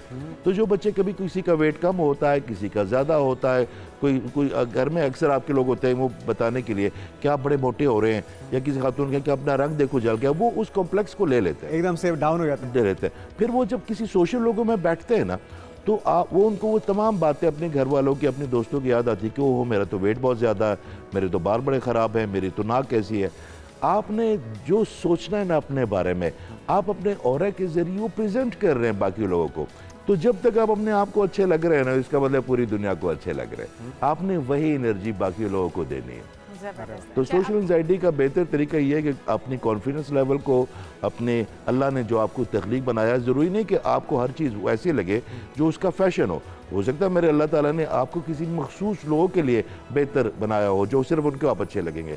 तो कोई भी ऐसा आदमी या इंसान या बच्चा या बच्ची नहीं है जो किसी को बुरा भी लग सकता है। ये हमारी अपनी सोच है। अच्छा, अब सोशल एंजाइटी आपने बताया कि उसमें क्या कुछ है और किस तरह से हम उसका शिकार हो जाते हैं। आपने कहा कि इसमें बहुत बड़ी वजह ब्रोकन ऑरा भी है आपका। अगर वो ब्रोक हो गया है तो फिर आप इन चीज़ों का भी शिकार हो जाते हैं। तो ब्रोकन ऑरा का इलाज किस तरह से किया जा सकता है, दोबारा से हील हो सकता है ये, और तरीका इलाज क्या होगा अपने आप को रिकवर करने का? हम इसको इस तरह लेते हैं कि ऑरा बेसिकली आप इसको बायोफील्ड ना लें, अपने इर्द गिर्द तवाज़ुन हाला ना लें, आप इसको एक ड्रेस समझ लें। अगर आपका ड्रेस फट जाता है तो आप दर्जी के पास जाते हैं, अगर आपके बाल ज़्यादा लंबे हो गए तो आप बार्बर के पास जाते हैं, जूती टूट जाती है तो मोची के पास जाते हैं। मैं अक्सर एक बात करता हूँ कि जब तक कोई बंदा किसी चीज़ की एग्जिस्टेंस को फील ना करे तो उसके ठीक करने पे बिलीव भी नहीं करता। अब तो कैमरे बने हैं, क्लियर कैमरे 1939 में बन गया था ऑरा को देखने के लिए। हमें अभी तक ये सवाल हमारा अभी तक ये सवाल इस मार्केट में गर्दिश कर रहा है कि ऑरा होता क्या है। अगर आपका ऑरा आपको लगता है कि कोई प्रॉब्लम है तो वो नेचर से बड़ा अच्छा हील हो जाता है। आपके शुक्र करने से जितना ऑरा हील होता है, मगर शुक्र भी वो शुक्र नहीं जो हम करते हैं। मेरे अपना पहले मैं समझता हूँ शुक्र जो है ना वर्ड है कि अल्लाह तेरा शुक्र है। फिर मुझे समझ आया कि शुक्र एक इमोशन है जो हम कहते हैं कि अल्लाह तेरा शुक्र है। फिर मुझे समझ आया कि नहीं, ये एक्शन भी नहीं है। शुक्र का अपना एक जोन है, जो आप उसको अल्लाह ताला के जोन में अपने आप को दाखिल कर लेते हैं ना, तो आपको दुनिया की हर चीज़ खूबसूरत लगती है। मिसाल के तौर पे आपकी गाड़ी को कोई गाड़ी हिट गई तो लोग कितना एंगर हो जाते हैं। ये वक्त होता है अगर आप शुक्र के जोन में हो कि अल्लाह शुक्र है मेरे पास गाड़ी है, या अल्लाह शुक्र है मैं खरीद सकता हूँ, या अल्लाह शुक्र है मैं ठीक करा सकता हूँ। अगर कोई बंदा आपका नुकसान करता है आप कहते हैं अल्लाह तेरा कितना शुक्र है, तूने मुझे इतने बड़े नुकसान से बचा लिया, या अल्लाह तेरे कुर्बान जाओ, तेरा ही था ना, मैं कौन सा पैदा होते अपने माँ के पेट से लेके आया था। तो जैसे जैसे आप शुक्र के जोन में आते हैं ना, तो आपकी फ्रिक्वेंसी इतनी स्ट्रॉन्ग हो जाती है कि जब वो वाइब्रेट करती है तो वो तमाम उन चीज़ों को अपने पास लेके आती है जिनकी हमें बड़ी अशद ज़रूरत होती है। और आप शुक्र में अगर नहीं रहते तो आपकी वाइब्रेशन इतनी लो हो जाती है कि जहाँ पे दुख, तकलीफ़ें, बीमारियाँ, नज़र, ये तमाम चीज़ें लो फ्रिक्वेंसी की चीज़ें। तो मेरा ख्याल है कि जो अल्लाह के शुक्र में रहते हैं उनका और ऑटोमेटिक। ये तो खान साहब आप जिस शुक्र की बात कर रहे हैं तो शुक्र का भी नेक्स्ट लेवल है क्योंकि नेमत मिल जाने पे, खुशी मिल जाने पे तो सभी शुक्र अदा करते हैं और करना भी चाहिए। तकलीफ़ पे शुक्र अदा करना ये बहुत ही खूबसूरत है। ये अंबिया कराम का और हमारे नबी की सुन्नत है। तो ये किस तरह से अपने अंदर ये आदत डाली जाए, इसके लिए हमें क्या करना होगा, क्या जज्बा पैदा करना होगा, क्या महसूस करना होगा, और अल्लाह ताला को किस तरह से हम उस रिलेशन को कायम कर पाएँ कि तकलीफ़ के बाद हमने शुक्र अदा करना है। एक लफ्ज़ आप अक्सर सुनते हैं, वाई मी। किसी का कोई नुकसान हो जाए वो कहता है वाई मी, गाड़ी ख़राब हो जाए वाई मी, फेल हो जाए वाई मी, कोई पिंपल निकल आए तो वो कहता है माय गॉड वाई मी। जब अल्लाह ने आपको इतना खूबसूरत किया होता आप कभी नहीं कहते वाई मी। जब अल्लाह ने आपको एक भरा घर दिया होता आप कभी नहीं कहते वाई मी। जब अल्लाह आपको करोड़ों लोगों में से आगे लेके जाता आप कभी नहीं कहते वाई मी। तो अगर छोटी सी कोई चीज़ हो जाए तो ऊंट की तरह बिलबिलाने से, कहने से कि वाई मी, आप ये कहते हो वाई नॉट मी, या अल्लाह मैं इसीलिए आया हूँ कि मैं इन छोटे छोटे जीनों से पहुँचूँ तेरी तरफ। मैं मुझे ना शैतान बहका सकेगा, ना मेरा नफ्स, ना मेरी सोसाइटी। देखिए सोसाइटी में हमेशा उतार चढ़ाव आएंगे, मगर जहाँ पे आप खड़े हैं ना, आपने लेगेसी अपनी 70-80 साल की नहीं छोड़नी। हमारा जो कद काट है वो कोई 70-80 साल का। मेरे अल्लाह ताला ने अपनी बेहतरीन मखलूक बनाया, हमने तो अल्लाह ताला की इन्फिनिटी टीम में शामिल होना है, और वो शामिल होंगे आप शुक्र से। इंशाल्लाह इंशाल्लाह। अच्छा ये भी बताइएगा कि क्या इंसानी आंख से, जिस तरह आप भी कह रहे हैं कि अब तो ऑरा को देखने के लिए कैमरास बन चुके हैं और उनसे देखा जा सकता है, तो क्या आम इंसानी आंख से आप किसी दूसरे का ऑरा पहचान सकते हैं? और अगर किसी जलन, हसद या इस तरह की चीज़ों से आपको बचना है तो आपका ऑरा आपको किस तरह से बचा सकता है? इंसानी, देखिए जी, मुझे ऑरा नज़र आता है। व्हेन आई वाज यंग मुझे लगता था ये कोई डिसऑर्डर है, मगर उस पर काम किया 25 साल हो गए। मैं अक्सर एक बात करता हूँ कि हर किसी बंदे ने कुछ ना कुछ किया होता है। मैंने जो कुछ करना था अपनी ज़िंदगी में 20-25 साल का था तो कर लिया था, उसके बाद तो सिर्फ हो रहा है। और मैं हूँ, अल्लाह ताला ने एक रास्ता खोला मेरे लिए। देखिए आप अपने इर्द गिर्द बबल बना सकते हैं, आप अपने आप को शील्ड कर सकते हैं। अगर आपका ब्रेन इतना स्ट्रॉन्ग है और आपका अगर अल्लाह ताला से कनेक्शन है, आप सूरह कौसर अगर पढ़ते हैं रोज़ाना, आप या वहाब या हफीज़ पढ़ते हैं, इसकी इतनी स्ट्रॉन्ग मैग्नेटिक फील्ड स्पेशली ख़वातीन के लिए या बच्चों के लिए कि उनके इर्द गिर्द के साथ ऑटोमेटिक या वहाब या हफीज़ हो नेचर के साथ आप वक्त गुजारते हैं। सबसे बड़ी बात है कि अगर आप किसी भी खूबसूरत दरख्त के पास जाते हैं, दरख्त सारे, और आप उसको हक करके उससे उसको पूरा अपनी नेगेटिव एनर्जी ट्रांसफ़र करते हैं, उससे पॉजिटिव एनर्जी ले लेते हैं, 3 दिन के अंदर आपका ऑरा बड़ा खूबसूरत हो जाता है। ज़बरदस्त। ये क्या खूबसूरत आपने प्रैक्टिस बताई है। तो इसके लिए हमें कहाँ से शुरू करना होगा? सबसे पहले तो यकीनी तौर पे अपनी ज़ात को बदलना होगा, उस ऑरा को क्रिएट करना होगा, फिर बच्चों में किस तरह से मुंतकिल करें? देखिए सबसे पहले हमें जजमेंटल होना बंद कर देना होगा। हमारी जो 95 प्रॉब्लम है ये मेरे अल्लाह ने नहीं दी हमें, ये हमने क्रिएट की है। अगर आपकी टाई मुझे चाहिए तो मेरे पास तो अपना कोट भी है, ये नज़र नहीं आ रहा, मुझे आपकी टाई नज़र आ रही है। आपके शूज़ नज़र आ रहे हैं कि बड़े शाइन वाले शूज़ हैं, मेरे शूज़, ओ भाई शूज़ हैं मेरे, आपके शाइन है, मेरे पास 10 चीज़ें और पड़ी होंगी, उसको नज़र नहीं आ रहा। जब हम मुआशरे में जज करते हैं, कंपैरिजन करते हैं, तो बड़ा मसला पैदा होता है, राज़ी बरज़ा नहीं रहते। और उसका आसान तरीका ये है कि अगर आप अपने मुआशरे में अपनी एग्जिस्टेंस चाहते हैं तो आप अपने पूरे मुआशरे को ओन करें। मैंने अपने घर का कूड़ा अपने घर से नहीं निकालना, मैंने अपने मोहल्ले से तो कम से कम निकालना है। और हर शख्स अगर अपनी तामीर करेगा तो हमारी सोसाइटी एक शख्स से तामीर होती है, हम मजमुआ है ना सोसाइटी का। अगर आप इस सोसाइटी के बारे में गिला करते हैं तो सबसे पहले कटहरे में तो आपको अपना आप खड़ा करना पड़ेगा।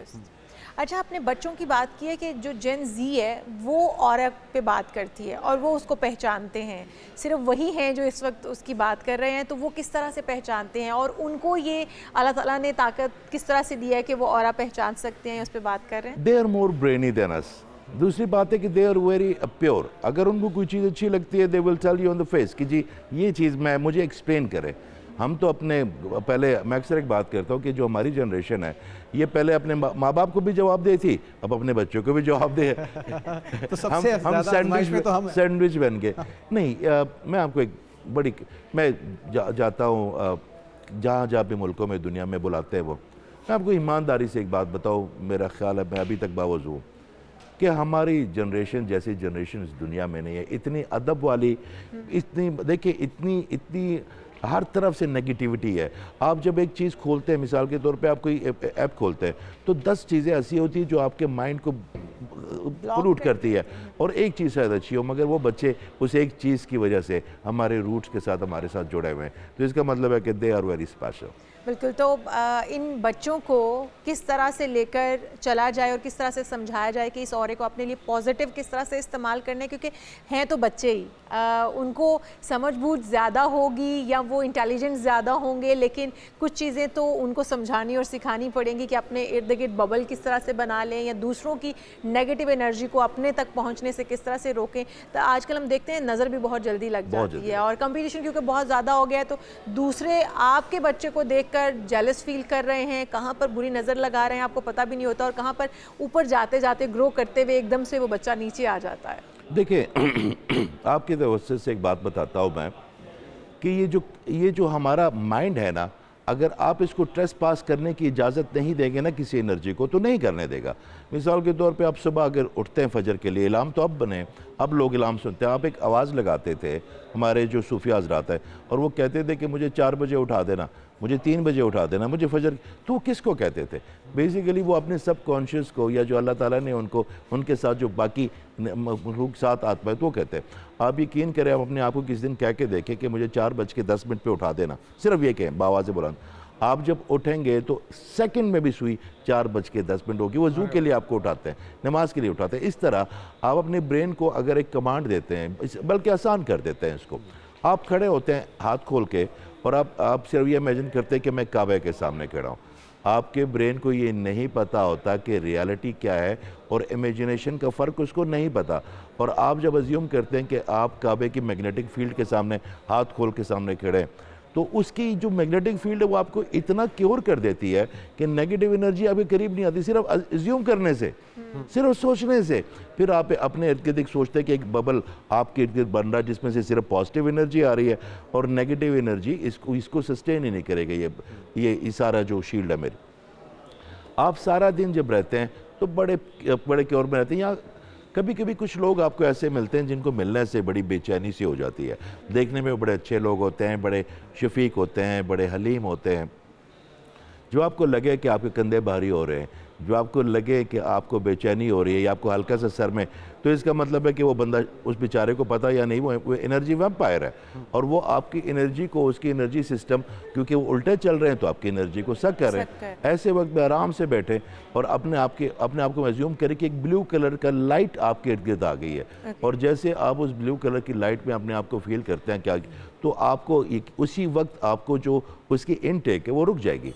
तो ये हमने देखिए हमने आज तक एक लफ्ज़ है क्या, औज़ु बिल्लाहि मिनश शैतानिर रजीम, और बिस्मिल्लाहिर्रहमानिर्रहीम, तो हम इसको दिन में कोई 50 दफ़ा पढ़ते हैं, बल्कि हर दफ़ा ही पढ़ते हैं, मगर हमें पता नहीं ये है क्या। आप अमान तलब कर रहे हैं मेरे अल्लाह से। अगर आप किसी सरदार से अमान तलब करते हैं, आप किसी खान से करते हैं, किसी मलक से करते हैं, किसी बादशाह से करते हैं, वो आपको अमान दे देते हैं, वो खालिक को खालिक से।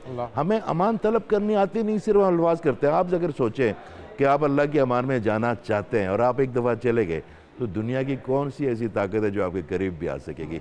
आपने सिर्फ पढ़ना नहीं है, आपने इस वर्ड्स को फील करना है कि अल्लाह मैं तेरी अमान में आ गया हूँ। तो जो मेरे अल्लाह की शील्ड है उसको कोई और तोड़ सकता है? It's very simple. तो खान साहब, क्या नेगेटिव या पॉजिटिव कोई भी ऑरा हर इंसान के इर्द गिर्द होता है, या कोई इंसान बगैर ऑरा के भी एग्जिस्ट नहीं, बगैर ऑरा और पता कैसे चलेगा? कोई इंसान ये अपने ऑरा को नेगेटिव से पॉजिटिव में बदलना चाहता है, तो वो क्या एलिमेंट्स होंगे जिसको देख के वो इसको महसूस कर सके? एक तो ऑरा आपकी तवज्जो से मैं बताता हूँ कि हर चीज़ का ऑरा होता है। एक बायोफील्ड हर चीज़ की है। जो चीज़ एनर्जी से है, इसमें इसका ऑरा है, कुर्सी का है, इस स्टूडियो का है, आप लोगों का अपना। मुझे तो कलर्स भी नज़र आ रहे थे, मैंने आते ही बात की कि ब्राउन कैसे।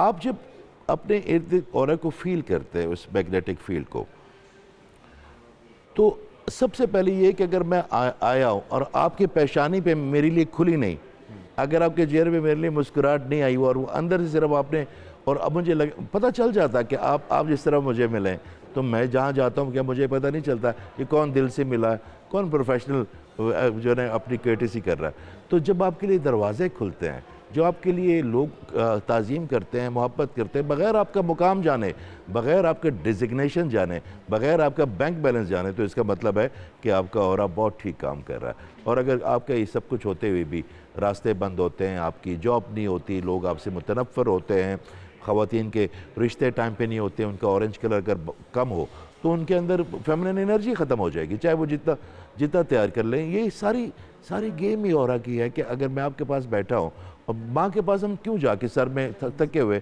उनकी गोद में सर रख लेते हैं? माँ हमें कोई उस वक़्त कोई ऐसी कोई लोरी तो नहीं सुनाती, या कोई ऐसी कोई, माँ की गोद में सर रखने से सुकून क्यों होता है? क्योंकि आपको उनकी ऑरा से शफीक फीलिंग्स आती है, मोहब्बत। It's all about the emotions. जो आप सोचेंगे ना, आपने कहा कि जो आप सोचेंगे उससे एक एनर्जी बनेगी। जो आपने सोचा उस एनर्जी को आप बॉडी को ट्रांसफ़र करेंगे, तो वो आपके इमोशन बन जाएंगे।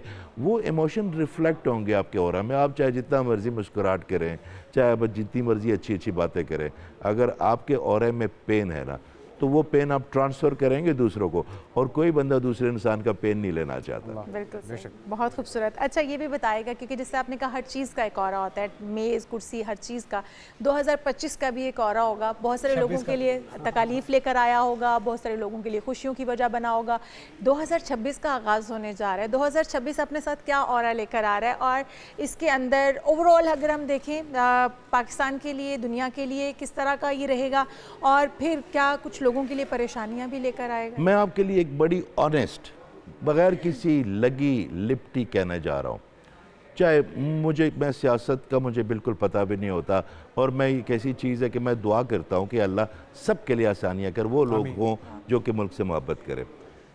सूरह शूरा आयत नंबर 30 पे मेरा अल्लाह ताला बड़ा साफ कह देता है कि ये जो भी आप पे मुसीबतें आती हैं, ये तुम्हारे अपने हाथों की कमाई हुई हैं, और बहुत से को तो मैं दरगुजर भी कर लेता हूँ। तो अगर हमारे अपने हाथ अच्छे काम करते रहे, तो पूरा 26 हमारे लिए बड़ा खूबसूरत होगा। अगर हम लोगों को कोनियाँ चुभोएंगे, अपने जहन में लोगों को जज करेंगे, अगर हम सिर्फ अपने बच्चों का या अपना सोचेंगे और बाकी लोगों को जंगल के शिकारों की तरह शिकार करेंगे, तो फिर हमारा ख़राब है। आप देखें, ये जो होता है ना एक ऑरा साल का, वो हर इंडिविजुअल का है।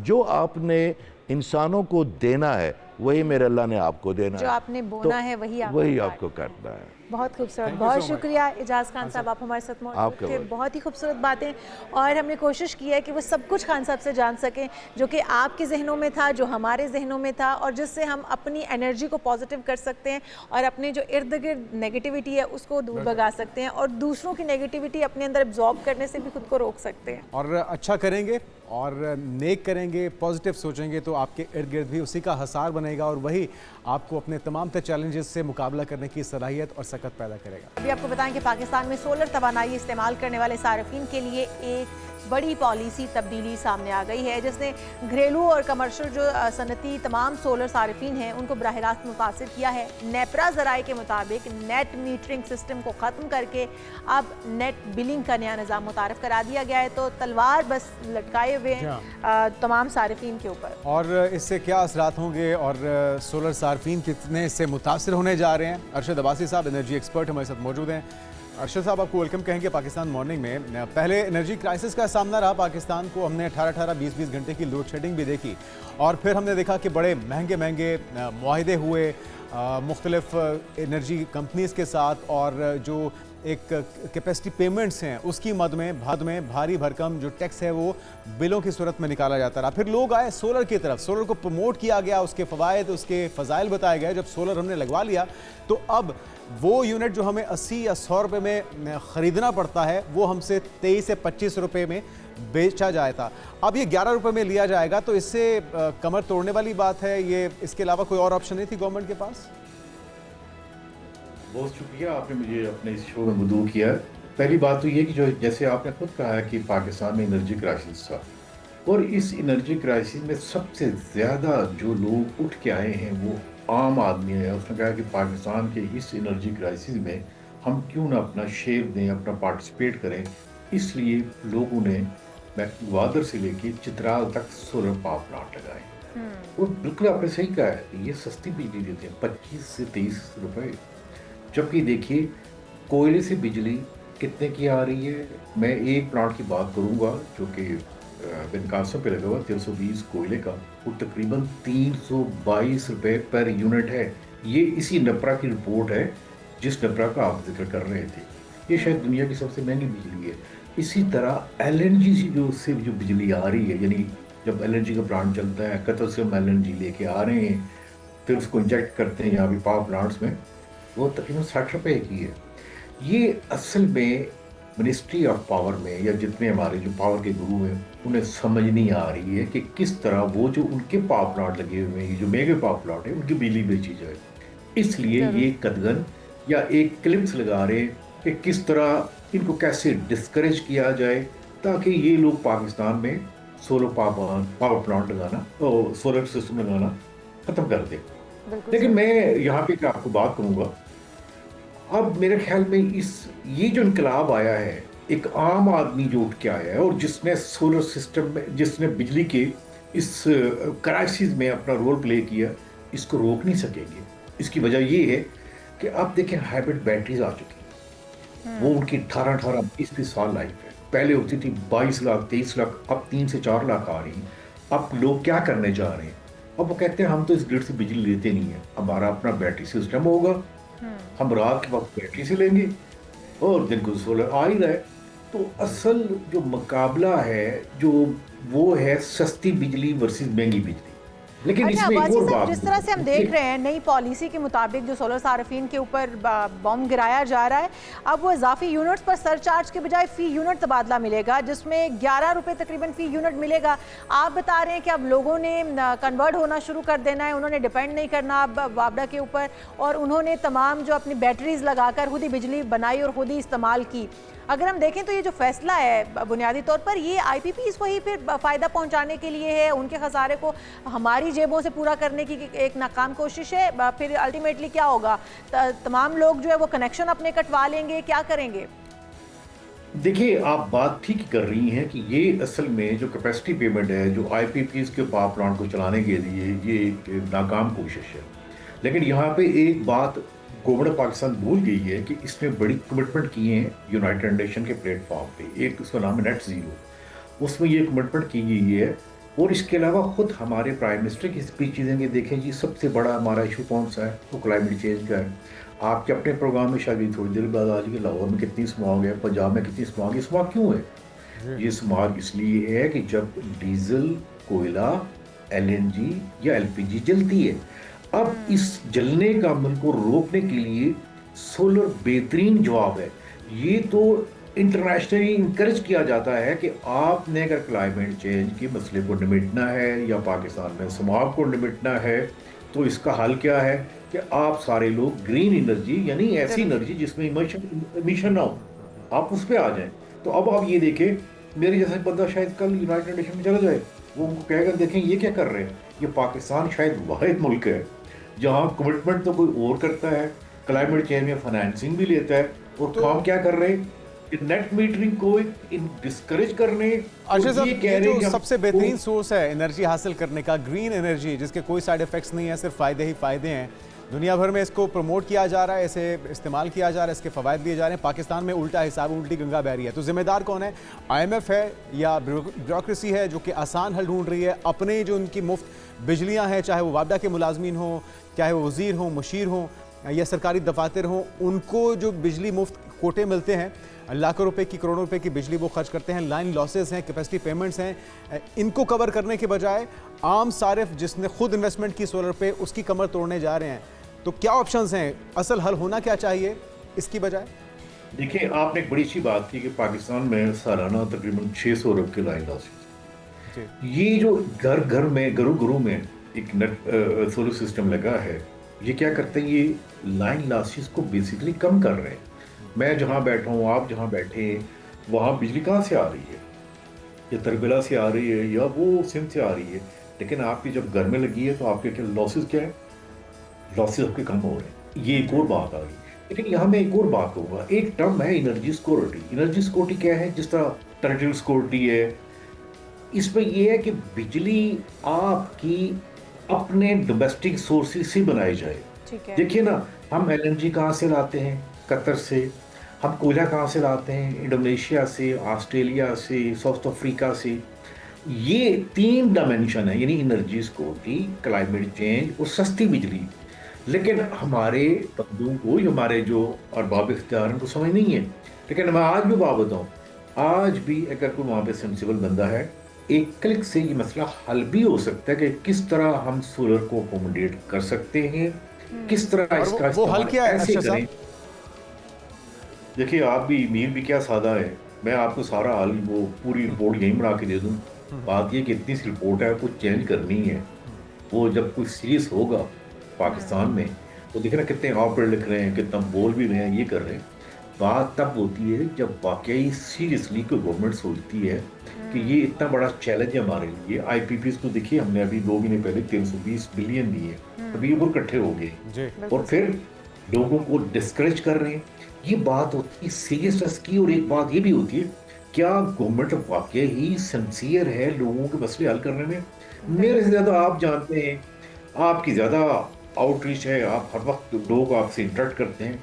हमारी गवर्नमेंट कितनी सीरियस है। बिल्कुल सही कह रहे हैं आप अर्शद अब्बासी साहब। और हमारा तो मकसद ही है कि हम पॉइंट आउट करें, निशानदही करें, कहाँ पर गलतियाँ हो रही हैं, हुकूमत की तवज्जो दिलाने की कोशिश करें, ताकि अगर कोई गलत फैसले हो रहे हैं हुकूमती सतह पर भी तो उनको रोका जा सके, उन पर नजर सानी करवाई जा सके।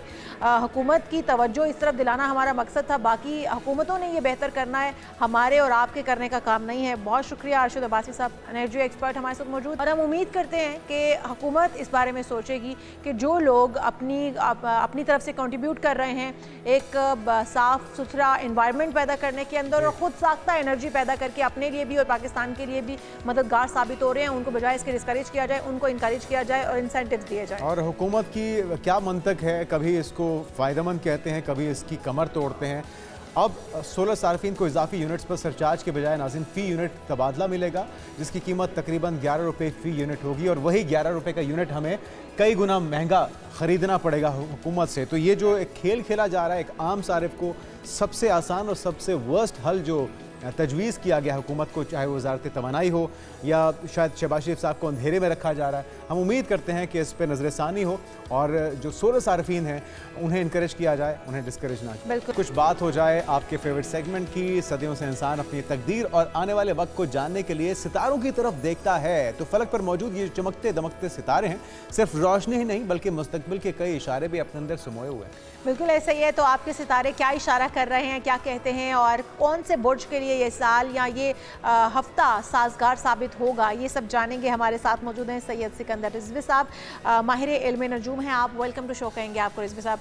रिजवी साहब, आप ही से जानेंगे कि एक तो ये हफ्ता किन बुर्जों के लिए ज़्यादा साजगार रहेगा और आने वाला साल क्या समझते हैं वो किसके लिए साजगार होगा, या सारे बुर्ज उसमें मुतमईन रहेंगे, पुरसुकून रहेंगे? जी बड़ा अच्छा सवाल किया आपने। असल में दो चीज़ें हैं।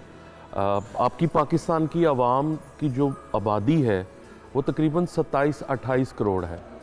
पहली बात तो ये है कि ये जो आपने सवाल किया है ये थोड़ा सा सवाल टेक्निकल थोड़ा सा रॉन्ग है। अच्छा, इसमें होता ये है कि अगर 27-28 करोड़ आवाम है तो सबके बुरूज एक जैसे कैसे हो सकते हैं? ठीक है। पहली बात यह है कि ये एक गलती है जो बहुत ज़्यादा एस्ट्रोलॉजर्स गलतुल आम बल्कि हो गया, बल्कि गलतुल अवाम भी हो गया है कि लोग ये साल कैसा रहेगा, ये हफ्ता कैसा रहेगा, ये एक जर्नल प्रेडिक्शन होती है।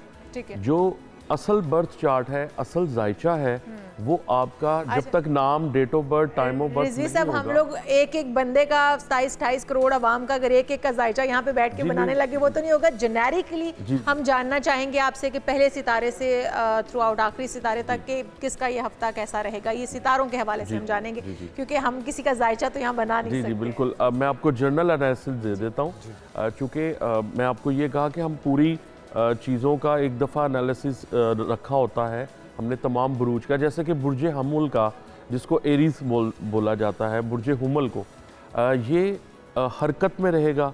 इसके अंदर अगर ये हरकत करेगा तो इसको बरकत मिलेगी। बुर्ज सौर के अंदर एक खूबसूरती पैदा होगी, यानी कि ये अपने अंदर जो है लग्जरीज़ को की तरफ भागेगा।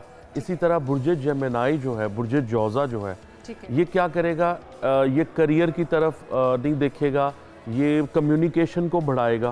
ओके, ठीक है। इसके अंदर ये जो लोग डेली वेजेस वाले लोग होते हैं ये ज़्यादा तरक्की करेंगे। इसी तरह बुर्जे जो कैंसेरियन है, जो बुर्जे सरतान वाले हैं, ये क्या करेंगे, ये प्रॉपर्टी बनाएंगे, माँ के साथ इनकी मोहब्बत ज़्यादा होगी, यानी ये हफ्ते में इसकी जो जर्नल मैं प्रेडिक्शन कर रहा हूँ। इसी तरह लियो वालों को जो मसला रहेगा थोड़ा सा सेहत से रिलेटेड रहेगा।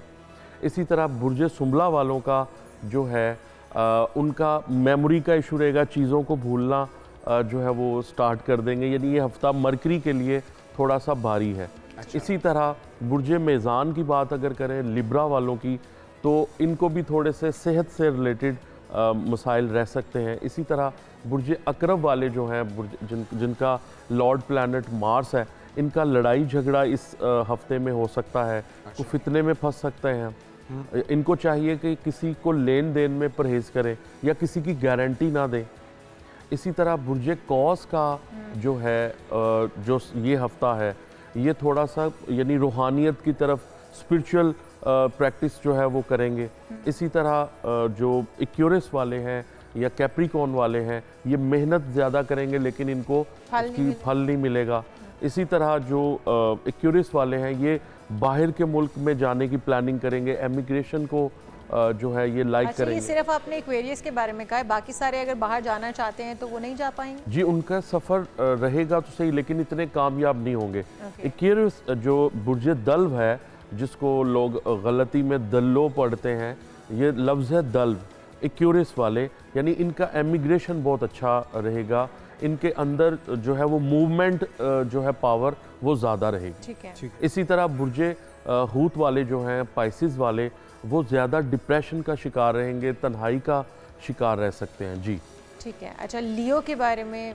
जी, लियो का मैंने बताया कि इनके सेहत के मामलात थोड़े से ख़राब रहेंगे, जैसा कि चेस्ट इन्फेक्शन हो गया, इनको साइनस का इशू रहेगा। ये हफ्ते में इनको केयर करनी चाहिए, और अगर पाकिस्तान में या पाकिस्तान से बाहर हैं तो अपनी हेल्थ से रिलेटेड इनका कोई ट्रिप प्लान हो सकता है लियो का? कोई जा सकते हैं नॉर्दर्न एरियाज में? जी, नॉर्दर्न एरिया घूम फिर सकते हैं लियो वाले? जी बिल्कुल।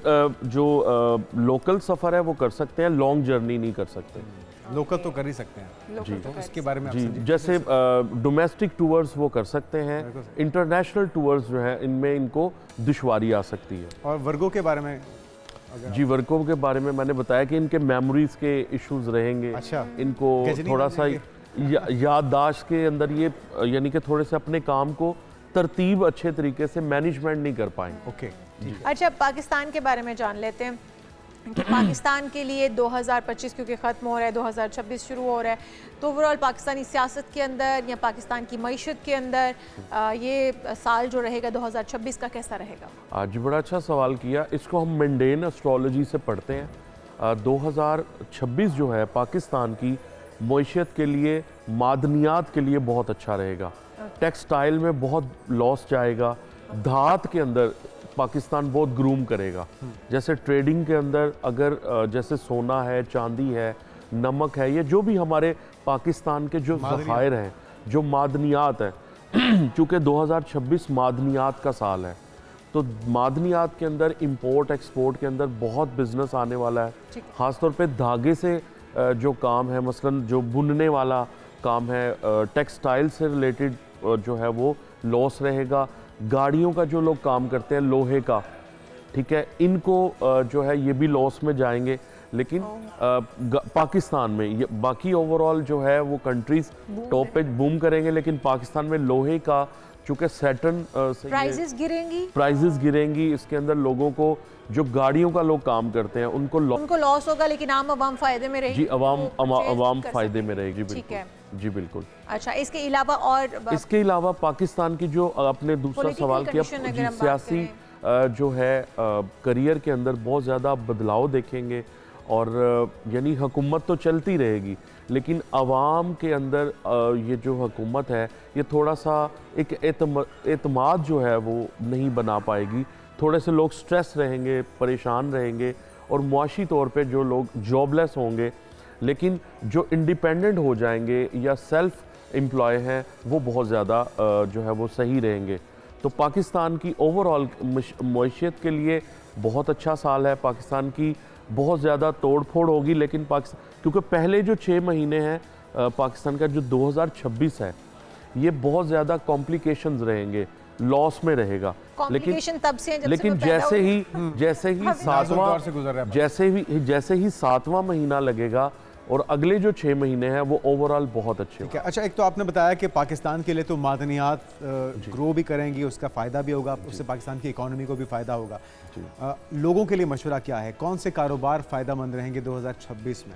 जी, जैसा कि मैंने कहा कि अगर आप गोल्ड ख़रीदते हैं या चांदी ख़रीदते हैं या धातों से जो रिलेटेड है, ये जो मादनियात के अंदर जो इन्वेस्टमेंट करेगा, हाँ, टेक्नोलॉजी के अंदर, ये टेक्नोलॉजी का साल भी कहा जाता है 2026 को।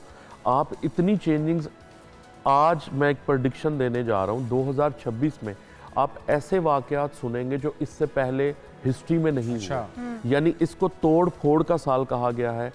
न्यू चीज़ें बनेंगी, कंस्ट्रक्शंस होंगी, नए आइडियाज़, नए कम्युनिकेशन।